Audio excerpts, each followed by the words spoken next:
Shri Narendra Modi to give his remarks to the media. Your Excellency, chancellor Scholz, दोनों देशों के delegates, media के साथियों, नमस्कार। गुटेन टाग। सबसे पहले मैं चांसलर सोल्च और उनके डेलीगेशन का भारत में हार्दिक स्वागत करता हूं। मुझे खुशी है कि पिछले 2 वर्षों में हमें तीसरी बार भारत में आपका स्वागत करने का अवसर मिला है। भारत और जर्मनी की स्ट्रेटेजिक पार्टनरशिप की व्यापकता का अनुमान आप पिछले 2-3 दिन की गतिविधियों से लगा सकते हैं। आज सुबह हमें जर्मनी के एशिया पैसिफिक बिजनेस जगत की कॉन्फ्रेंस को संबोधित करने का अवसर मिला। मेरे तीसरे कार्यकाल की पहली आईजीसी मीटिंग अभी कुछ देर पहले संपन्न हुई है। अभी हम सीईओ फोरम की बैठक से आ रहे हैं। इसी समय जर्मन नौसेना की शिप गोवा में पोर्ट कॉल कर रही है और खेल जगत भी पीछे नहीं है। हमारी हॉकी टीमों के बीच फ्रेंडली मैच भी खेले जा रहे हैं। साथियों, चांसलर सोल्च के नेतृत्व में हमारी भागीदारी को एक नया मोमेंटम और डायरेक्शन मिला है। जर्मनी की फोकस ऑन इंडिया स्ट्रेटेजी के लिए मैं चांसलर सोल्च का अभिनंदन करता हूं। इसमें विश्व के 2 बड़े लोकतंत्रों के बीच पार्टनरशिप को कॉम्प्रिहेंसिव तरीके से मॉडर्नाइज और एलिवेट करने का ब्लूप्रिंट है।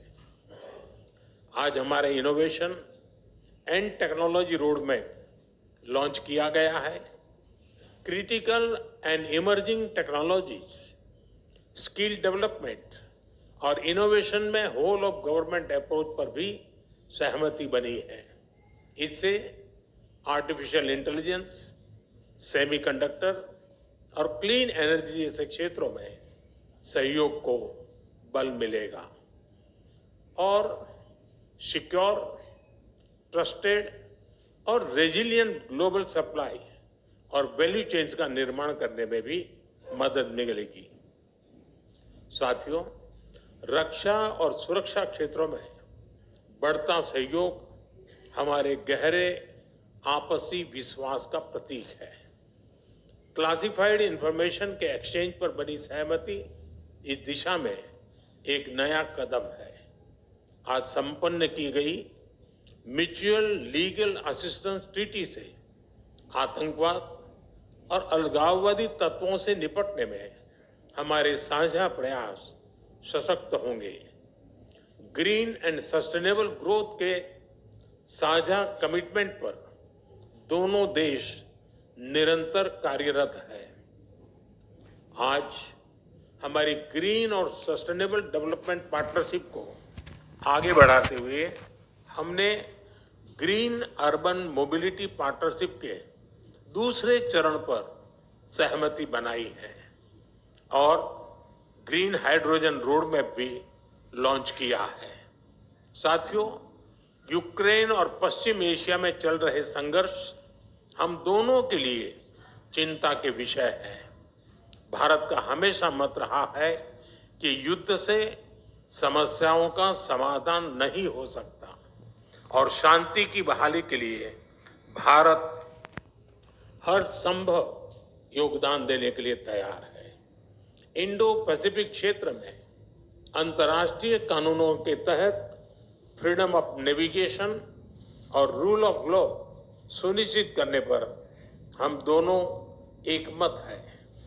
हम इस बात पर भी सहमत हैं कि 20वीं सदी में बनाए गए ग्लोबल फोरम 21वीं सदी की चुनौतियों से निपटने में सक्षम नहीं है। यूएन सिक्योरिटी काउंसिल सहित अन्य मल्टीलेटरल इंस्टीट्यूशंस में रिफॉर्म्स की आवश्यकता है। भारत और जर्मनी इस दिशा में सक्रिय रूप से सहयोग करते रहेंगे। साथियों, पीपल टू पीपल कनेक्ट हमारे संबंधों का अहम स्तंभ है। आज हमने स्किलिंग और वोकेशनल एजुकेशन में मिलकर काम करने का निर्णय लिया है। आईआईटी चेन्नई और ड्रेसडेन विश्वविद्यालय में भी समझौता संपन्न हुआ है, जिससे हमारे स्टूडेंट्स ड्यूअल डिग्री का लाभ उठा पाएंगे। भारत की युवा शक्ति जर्मनी की प्रगति और समृद्धि में योगदान दे रही है। हम जर्मनी द्वारा भारत के लिए जारी की गई स्किल्ड लेबर स्ट्रेटेजी का स्वागत करते हैं। मुझे विश्वास है कि हमारे युवा टैलेंट पूल को जर्मनी के विकास में योगदान देने के बेहतर अवसर मिलेंगे। भारतीय टैलेंट की कैपेसिटी और कैपेबिलिटी में इस विश्वास के लिए मैं चांसलर शोल्ज का अभिनंदन करता हूं। एक्सेलेंसी, आपकी भारत यात्रा से हमारी पार्टनरशिप को नई गति, ऊर्जा और उत्साह मिला है। मैं कह सकता हूं कि हमारी पार्टनरशिप में क्लैरिटी है और इसका भविष्य उज्जवल है। जर्मन भाषा में कहूं तो आलेस क्लार, आलेस गुड। बहुत बहुत धन्यवाद। दाके शॉन।